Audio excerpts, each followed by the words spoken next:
Welcome to this online tutorial on Introduction to Noise Barriers and Soundscape Approach.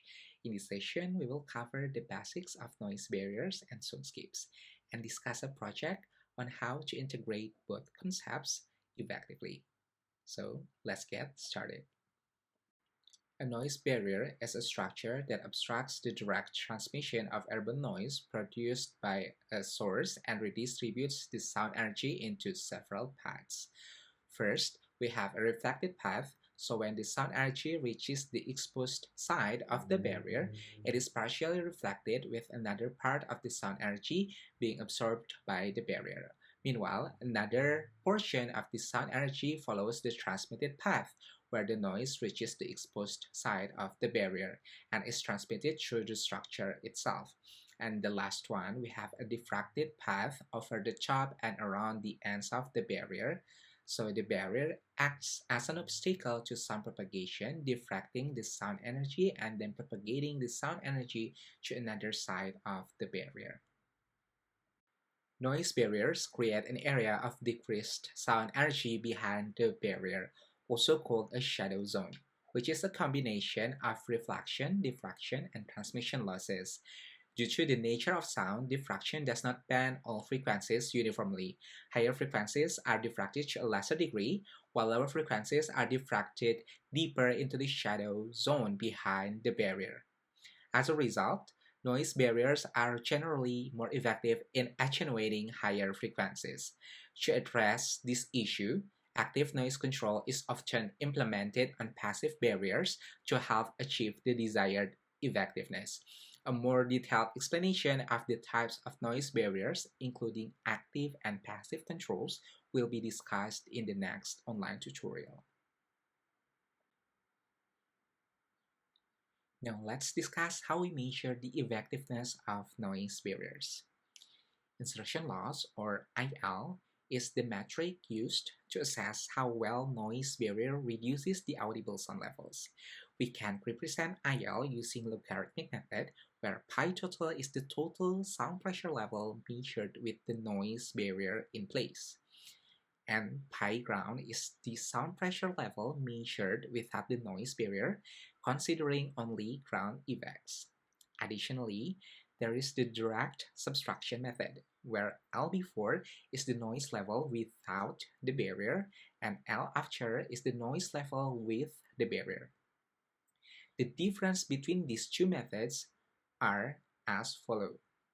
The logarithmic method is a method used when noise levels change significantly and non-linearly, or when sound pressure data is more easily measured in ratio form. Meanwhile, direct subtraction method is a method used when the difference in noise levels can be measured directly, and the change in noise levels is large enough for direct calculation to provide an adequate result.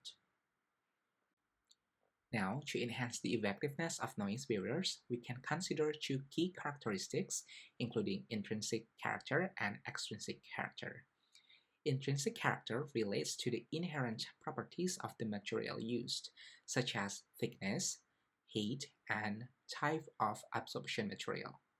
Meanwhile, extrinsic character relates to the structural conditions when the barrier is installed, including factors like distance between the receivers, noise barriers, and also the source, and then other factors like noise type and meteorological conditions.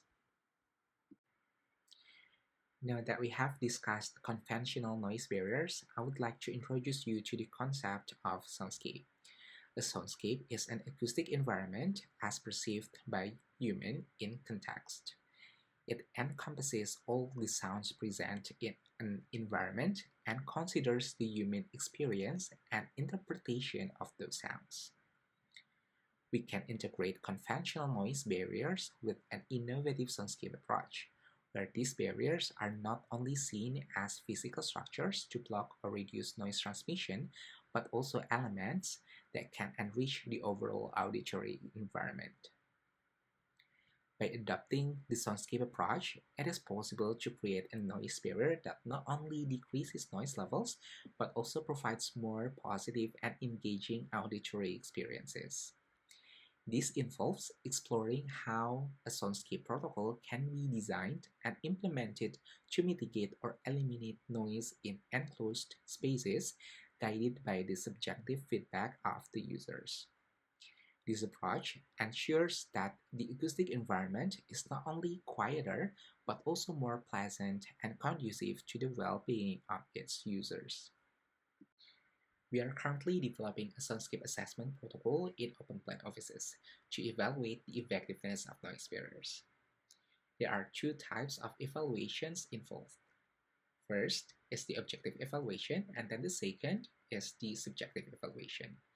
In the objective evaluation, we will measure various parameters that indicate the acoustic quality of the space, such as noise levels, vibration time, speech clarity, privacy distance, and more.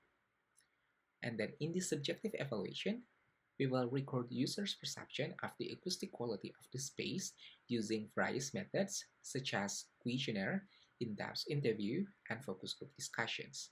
This approach is designed to collect comprehensive data from a variety of stakeholders, including users, building management personnel, researchers, and experts in architecture and interior design. As we conclude this online tutorial on introduction to noise barriers and soundscape approach, I hope you have gained valuable insights into the basics of noise barriers and innovative concept of soundscapes. The next online tutorial will discuss active and passive noise barriers. Thank you.